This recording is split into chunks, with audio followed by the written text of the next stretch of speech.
Namaku Bagas, usia 26, kerja kantoran, dan bisa dibilang hidupku cukup stabil. Tapi beberapa bulan terakhir, rasanya kayak ada yang kosong. Bukan karena putus cinta atau masalah keluarga. Aku sendiri juga gak ngerti apa yang bikin hati ini gelisah.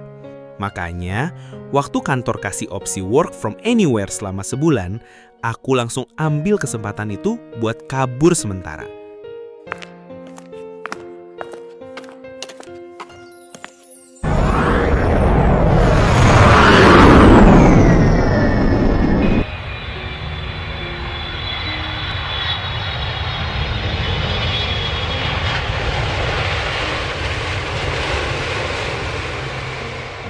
Akhirnya, aku pilih pergi ke sebuah desa kecil di Nusa Tenggara Timur yang katanya masih alami, tenang, dan penuh budaya. Namanya Desa Tanawura. Begitu sampai, aku langsung jatuh cinta sama suasananya. Jalanan belum semua beraspal.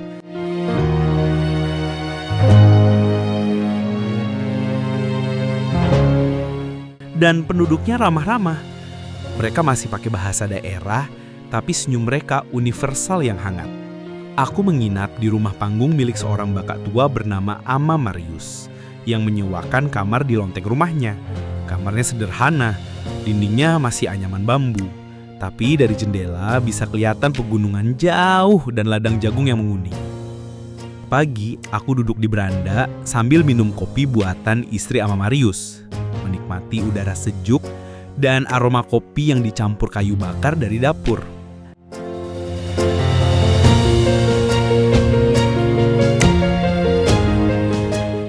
Entah kenapa, badan rasanya ringan.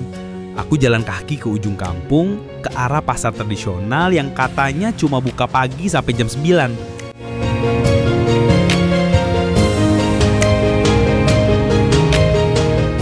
Jalanan masih berkabut, suara ayam berkokok bersahutan, dan beberapa warga mulai beraktivitas. Ada yang menimba air, ada yang sapu halaman, dan ada juga yang duduk di terasa menenun.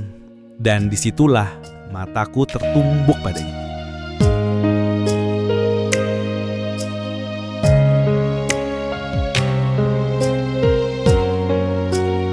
Dia duduk membelakangi jalan, rambutnya diikat sederhana, pakai kain tenun yang warnanya serasi dengan kain yang sedang dia kerjakan. Motifnya rumit, perpaduan warna merah tua, biru laut, dan sedikit aksen emas. Tapi bukan itu yang bikin langkahku terhenti. Ada sesuatu yang tenang dari caranya menggerakkan tangan, dari cara dia memperhatikan setiap helai benang. Kayak dunia di sekelilingnya nggak terlalu penting dibanding apa yang sedang dia tenun. Aku pura-pura beli pisang di lapak sebelah rumahnya. Ibu penjualnya ramah banget dan ngajak ngobrol. Dari obrolan itu, aku tahu kalau nama gadis itu Lika. Usianya mungkin sekitar pertengahan 20-an sampai 30-an. Dia tinggal bersama neneknya dan memang dikenal di desa karena keahlian menenun. Katanya sih, dia jarang ngobrol sama orang asing, apalagi tamu dari luar daerah. Tapi bukan karena sombong, cuma memang pendiam.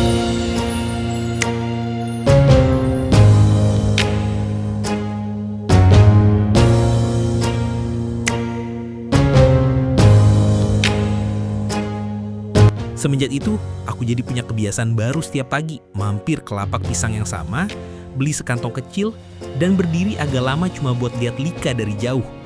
Kadang, dia sadar aku perhatiin, tapi cuma senyum sekilas, lalu balik lagi ke tenunannya. Senyum itu nggak lebay, nggak dibuat-buat, tapi entah kenapa bisa kebawa terus sampai malam.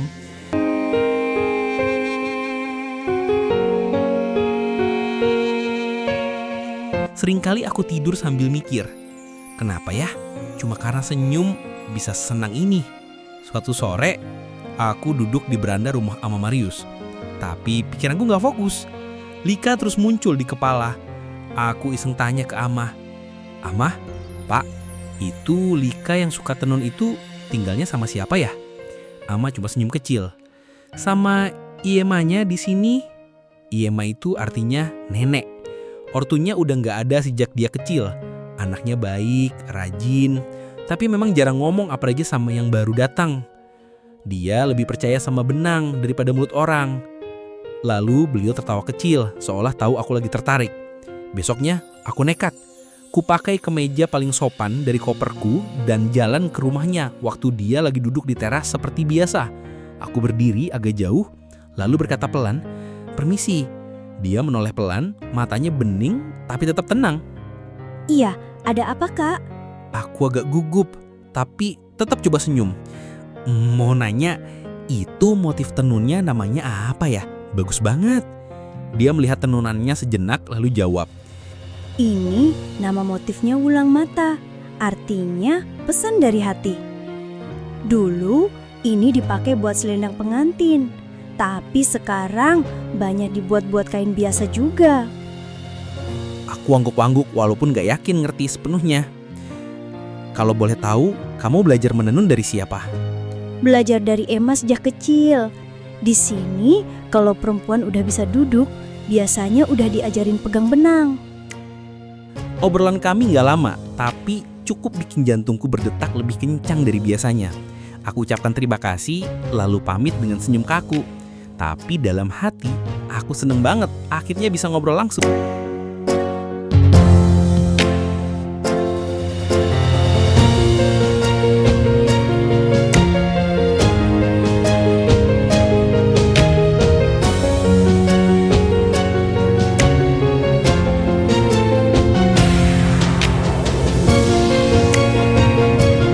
Malamnya aku nggak bisa tidur.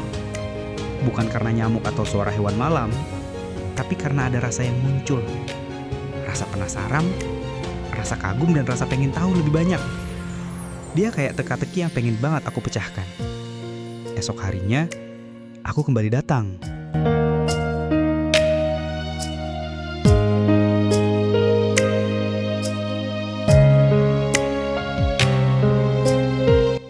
Esok harinya, aku kembali datang.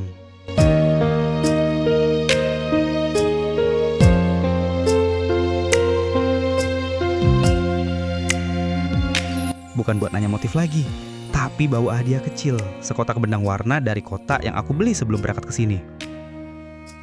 Waktu ku beri, dia sempat terkejut, lalu berkata, Terima kasih, ini warnanya cerah-cerah sekali. "Kalau kamu bisa bikin kain sebagus itu dari benang biasa, gimana jadinya kalau pakai benang ini?" Dia tersenyum, lebih lebar dari biasanya.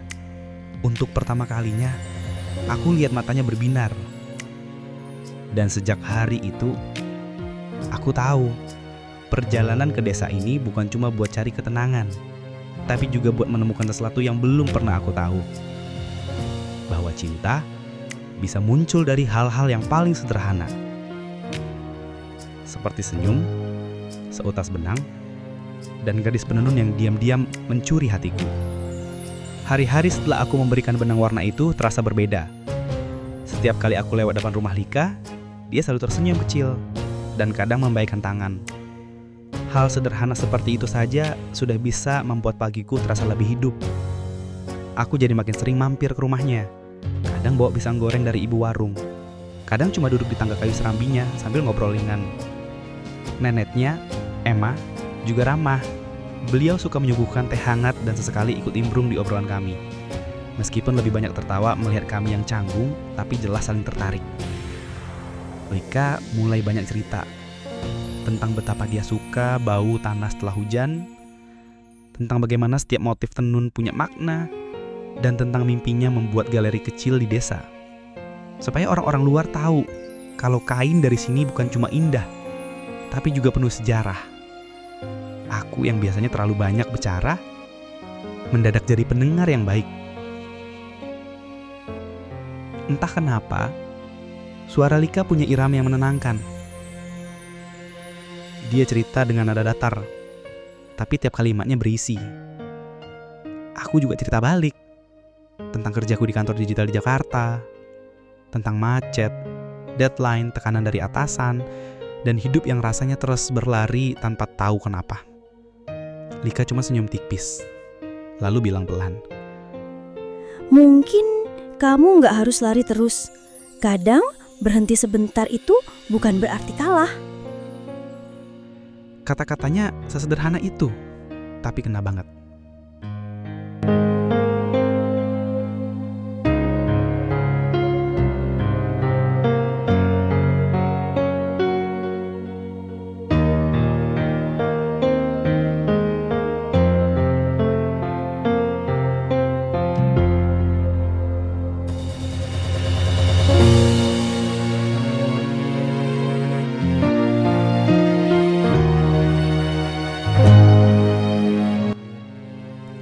Hari ini aku libur dari benang. Dan kami diam cukup lama. Tapi itu bukan diam yang canggung, lebih seperti dua orang yang nyaman hanya dengan keberadaan satu sama lain. Tiba-tiba, dia berkata, Bagas, kamu betah di sini? aku berpikir sebentar, lalu menjawab jujur, betah lebih dari yang kubayangkan. Tapi aku nggak tahu sampai kapan bisa tinggal. Dia mengangguk pelan, lalu menatap jauh ke arah sawah yang mulai menguning. Aku senang kamu di sini, tapi aku juga takut. Aku menoleh, bingung. Takut kenapa? Lika menggenggam ujung kain yang biasa ia tenun. Jemarinya memainkan motif-motif kecil yang belum selesai. Takut kalau kamu pergi dan semua ini cuma lewat. Jantungku seperti tertarik turun sejenak.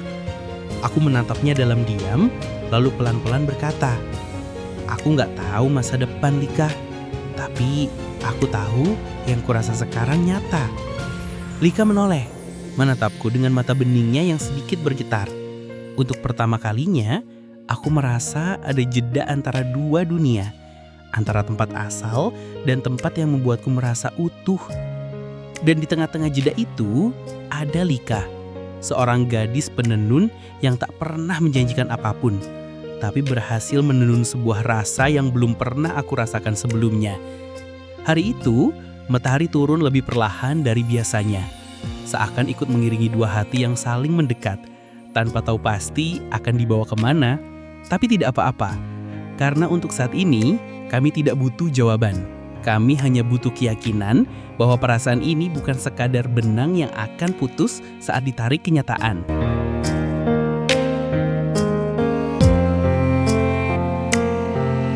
Di hari terakhirku di desa, aku datang ke rumah Lika dengan hati berdebar. Dia masih menenun seperti biasa, tapi kali ini wajahnya terlihat lebih tenang dari yang aku bayangkan. Aku duduk di sebelahnya, lalu berkata pelan, besok aku pulang ke Jakarta. Dia diam sebentar, lalu mengangguk pelan. Aku tahu. Aku menarik napas dalam-dalam. Tapi aku nggak mau ini selesai begitu aja, Lika. Aku nggak janji bisa pindah ke sini dalam waktu dekat. Tapi aku mau kita tetap lanjut. Kalau kamu juga mau. Dia menatapku. Lalu tanpa banyak kata, dia mengambil secari kain kecil dari dalam tasnya. Sebuah tenunan yang belum sepenuhnya selesai. Warnanya mencolok, benang yang pernah kuberikan tempo hari. Aku belum tahu bakal jadi apa ini, tapi aku menenunnya sambil bikin kamu. Mungkin bisa jadi ikat pekala, selendang, atau alas hati.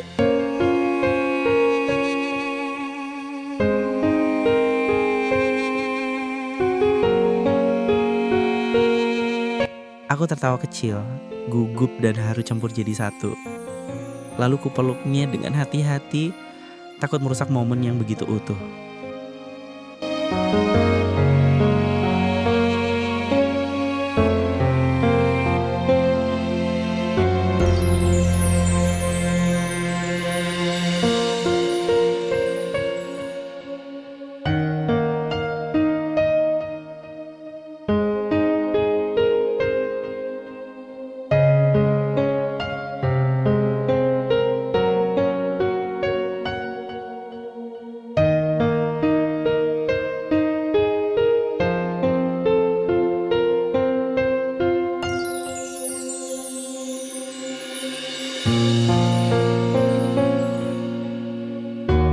Beberapa bulan kemudian, aku kembali.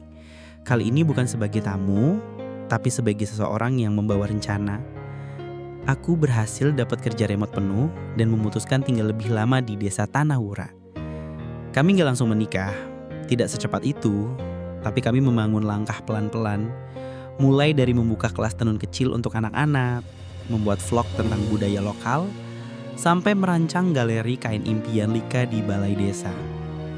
Dan setiap pagi, saat aku duduk di serambi, melihat Lika menenun dengan senyum kecilnya, aku tahu bahwa keputusan untuk memperlambat hidup adalah keputusan terbaik yang pernah aku buat.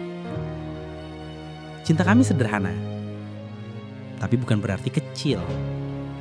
Ia tumbuh dari benang, dari percakapan tenang, dan dari keberanian untuk tidak menyerah pada jarak atau ketakpastian. Karena ternyata gadis penenun dari Nusa Tenggara itu bukan cuma mencuri hatiku. Dia merajutnya kembali, utuh, perlahan, dan selamanya.